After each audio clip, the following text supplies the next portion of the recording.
ইরানের একটি গোপন ভিডিও ফাঁস হতেই তোলপাড় শুরু হয়েছে বিশ্বজুড়ে। ভিডিওতে দেখা যাচ্ছে পাহাড়ের বুক চিরে এক বিশাল বাংকার থেকে বেরিয়ে আসছে দৈত্যাকৃতির এক মিসাইল।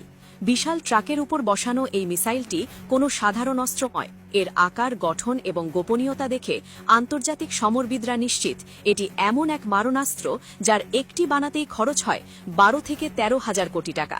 সবচেয়ে ভয়ের কথা হল এই মিসাইল নাকি পারমাণবিক ওয়ারহেড বা বোমা বহনে সক্ষম। মধ্যপ্রাচ্যে ইসরায়েল ও আমেরিকার সঙ্গে ইরানের উত্তেজনা যখন চরমে, ঠিক তখনই তেহরান তাদের আস্থিন থেকে বের করল এই তুরুপের তাস। সম্প্রতি ইরানের আকাশে এমন কিছু মিসাইল উড়তে দেখা গেছে যা বারবার গতিপথ বদলাচ্ছে এবং দেখতে অনেকটা মহাকাশগামীর রকেটের মতো। প্রথমে অনেকেই ভেবেছিলেন এটি কোনো স্যাটেলাইট লঞ্চিং ভেহিকল, কিন্তু পরে জানা গেল এটি আসলে ইরানের পঞ্চম প্রজন্মের সেজ্জিল সিরিজের মিসাইল, যার দৈর্ঘ্য 30 মিটারের বেশি এবং গতি ঘণ্টায় 16,000 কিলোমিটার। কিন্তু ভাইরাল ভিডিওতে দেখা মিসাইলটি সেজ্জিল নয়, এটি সম্পূর্ণ অচেনা এক দানব।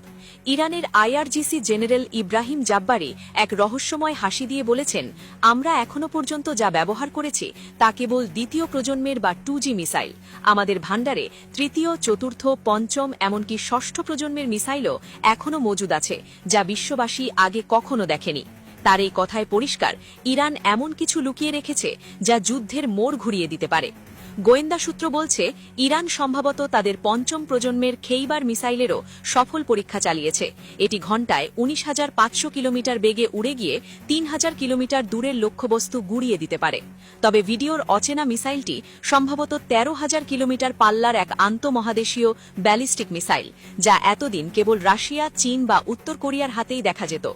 এর ইঞ্জিন ক্ষমতা এবং জ্বালানির ধরন দেখে মনে হচ্ছে এটি একবার আকাশে উঠলে পৃথিবীর যে কোনো প্রান্তে আঘাত হানতে পারবে। আরও ভয়ের বিষয় হল এটি হয়তো মাল্টিহেড বা MIRV প্রযুক্তি ব্যবহার করা হয়েছে, অর্থাৎ একটি মিসাইল আকাশে উঠে মহাকাশে গিয়ে কয়েক ভাগে ভাগ হয়ে আলাদা আলাদা শহরে আঘাত হানবে। এমন প্রযুক্তি বিশ্বের হাতে গোনা কয়েকটি দেশেরই আছে।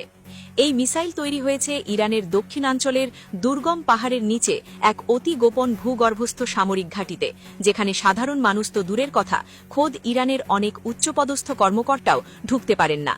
পুরো প্রজেক্টটি চলেছে লোকচক্ষুর অন্তরালে। ইরান যদিও বিস্তারিত কিছু বলেনি, কিন্তু তাদের হাবভাব বলে দিচ্ছে তারা যে কোনো পরিস্থিতির জন্য প্রস্তুত এবং তাদের এই সারপ্রাইজ দেখার জন্য বিশ্বকে খুব বেশি দিন অপেক্ষা করতে হবে না। আমেরিকা ও ইসরায়েলের ঘুম হারাম করা এই মিসাইল কি মধ্যপ্রাচ্যে নতুন কোনো মহাপ্রলয়ের ইঙ্গিত দিচ্ছে?